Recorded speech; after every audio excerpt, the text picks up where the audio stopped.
به نام خدا. قبل از اینکه بریم خدمت این دوتا بزرگوار، آقای خیری پور و آقای قربانی ناجی طول سگ، این فیلم رو ببینید.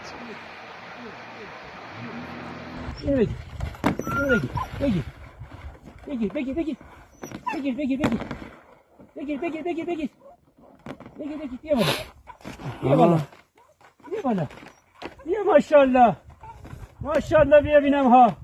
ماشاءالله ماشاءالله ماشاءالله. بیا وای عزت خدا شاده، کار خوبی کردی. حیوان راحت ولده حیوان.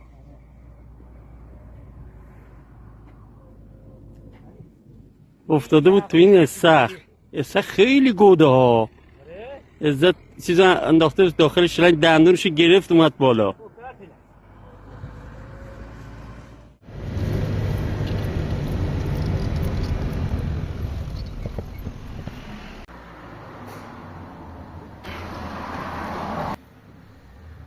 آقایت اومد.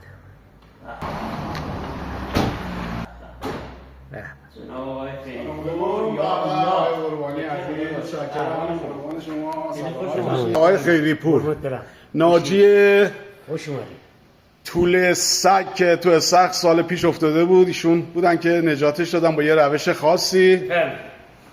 خب آقای قربانی هم که پیششون بودن. خوبی آقای قربانی؟ سلامتی؟ سلامت به شما. خوبی؟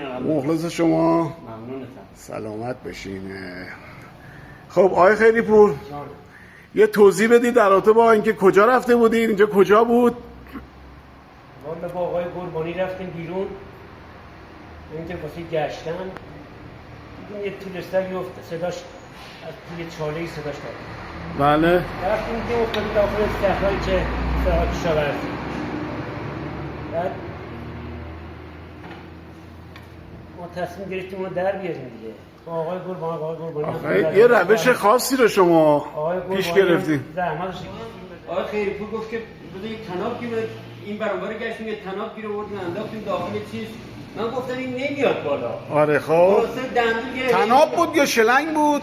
شلنگ بود. آره گرفت خلاص اومد بالا دیگه. خب ولی خیلی روش جالبی بود که مورد توجه همه، شاید بگم کل ایران، و خواستم که با این دوتا عزیز آشنا بشین. آقای قربانی هستن که زحمت این کار کشیدن و آقای خیری پور که شلنگو دادن پایین. و قربان شما، وظیفه‌مون انجام.